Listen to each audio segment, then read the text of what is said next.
Meus amores, a paz do Senhor, amém? Eu queria compartilhar algo com vocês. Eu tô aqui nessa manhã estudando um pouquinho e eu tô estudando 1 Samuel. A gente nossas igrejas costumam falar muito de Davi e Saul, né? História de Davi juntamente com de Saul. Mas o que me chamou a atenção foi a história de Jonathan. Vamos falar um pouquinho sobre Jonathan? Ele era filho de Saul, né? Um grande arqueiro do exército para a época. Ele era o melhor, ele era o top dos top. Não tinha ninguém à frente dele. Aí eu fico imaginando um homem desse nível, perto de um menino de aproximadamente, acho que Davi deveria ter uns 20 anos, 19, 20 anos, porque a Bíblia diz que quando ele foi escolhido para ser, né, ele era um menino, ele era um garoto, ele foi ungido para ser o rei. Aí, ele vem, faz um grande ato, esse menino, matando um temido gigante Golias. E a Bíblia nos conta que depois que isso tudo aconteceu, que eles estavam no acampamento, reuniu todos os homens, aquela festa, aquele mérito, e ele todo empolgado. Eu fico imaginando Davi também todo empolgado, né? Matou o grande, temido, o Golias. E fico imaginando o Jonathan. Falando eu, né, na minha hipocrisia, né, com os meus defeitos que eu tenho, eu fico imaginando o que passaria na minha cabeça. Cara, o cara, ele era dos melhores soldados que tinha. Davi foi lá, matou o Golias, uma guerra, uma luta, né? No caso, quantas e quantas lutas Jonatas não batalhou juntamente ao seu pai, junto ao exército, e venceu. E vê aquele menino, aquela empolgação, e todos em volta dando aquela atenção para ele, né? Dando mérito, né?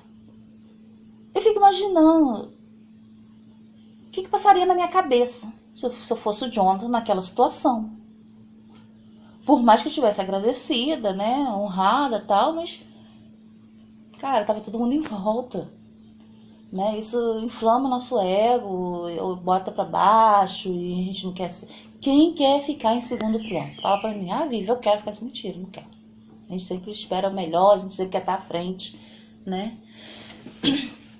Aí Jonathan me surpreende com a atitude dele, porque no meio daquela atitude, Jonathan foi espantosa, afinal, em meio àquela toda a situação, ele tira a sua roupa, ele dá seu arco, tudo a Davi. Quer dizer, ele deu o que é dele de melhor para Davi. Olha que atitude linda, plena. No meio onde ele poderia ter raiva, inveja. Ele foi melhor do que eu. Ele fez um ato que todos queriam fazer e ninguém conseguiu. E precisava ter sido feito. Jonathan me surpreende com a sua humildade. E dali nasce uma grande amizade.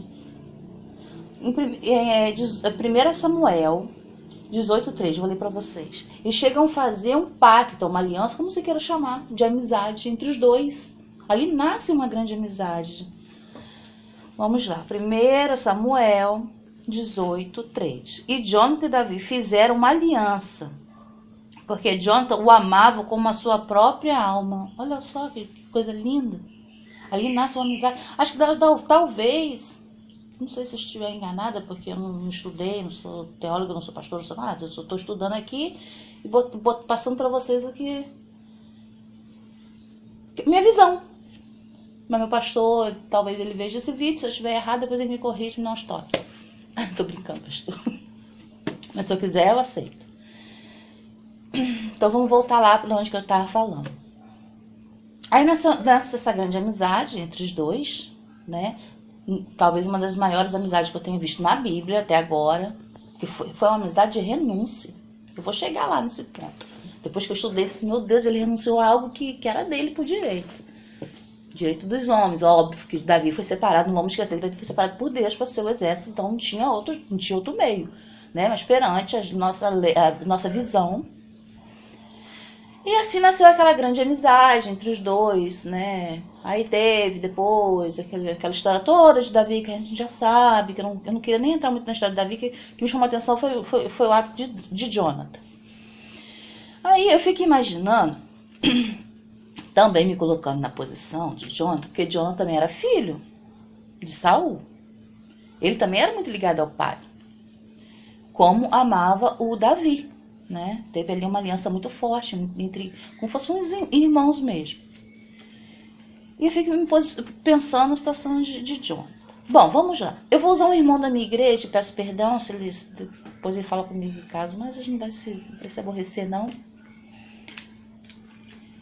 Nós, na nossa igreja, temos um ministro de música e hoje, né, ele é meu líder.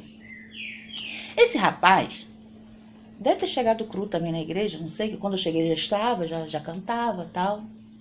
Mas foi uma época muito lá, coisa que ele teve que pegar a frente do louvor. O pastor decidiu por ele pegar a frente, ele era o mais preparado, então foi ele.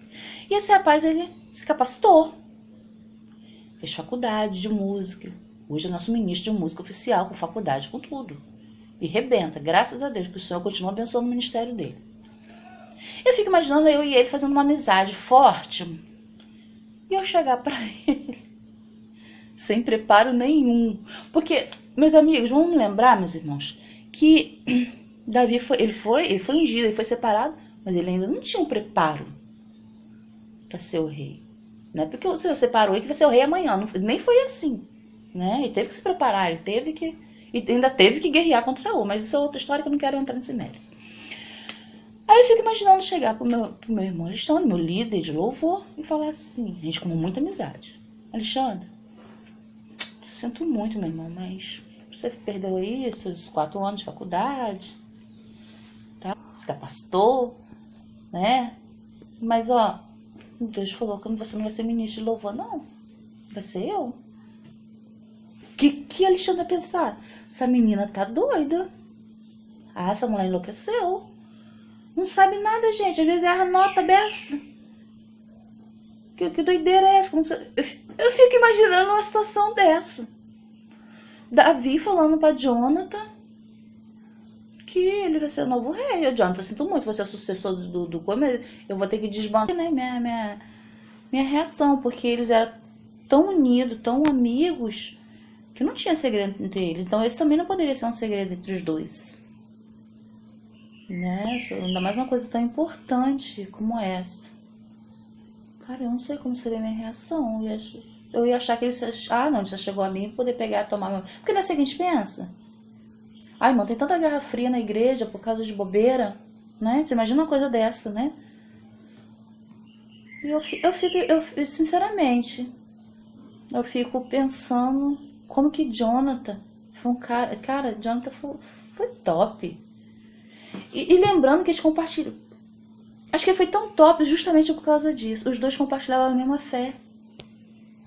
Então foi fácil. É onde houve a renúncia. Mas, porém, fácil entre termos. Por quê? Vou logo finalizando esse vídeo, porque meu celular tá dando probleminha aí pra gravar. Porque a gente não pode esquecer que ele era filho de Saul. E ele era bem ligado ao pai. Então, olha a situação que Jonathan se encontrou entre um amigo e o pai. Ele teve que se posicionar. Ele aceitou. Ele entendeu. Ele entendeu tanto. Deixa eu só ver aqui onde que tá direitinho pra mostrar pra vocês. Que eu fiz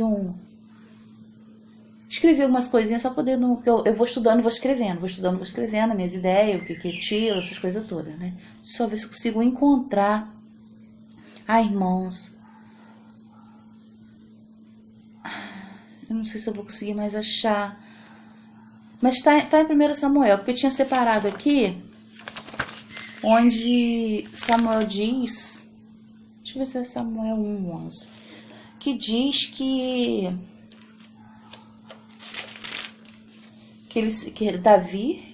Davi será o primeiro e ele ficará em segundo.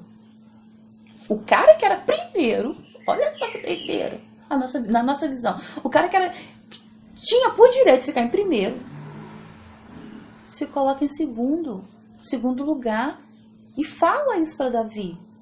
Deixa eu ver se aqui. Se não for, meus irmãos, depois vocês procuram na Bíblia, porque eu não posso prolongar muito. Eu tinha muita coisa para falar para vocês, mas eu não posso me prolongar por causa do meu celular.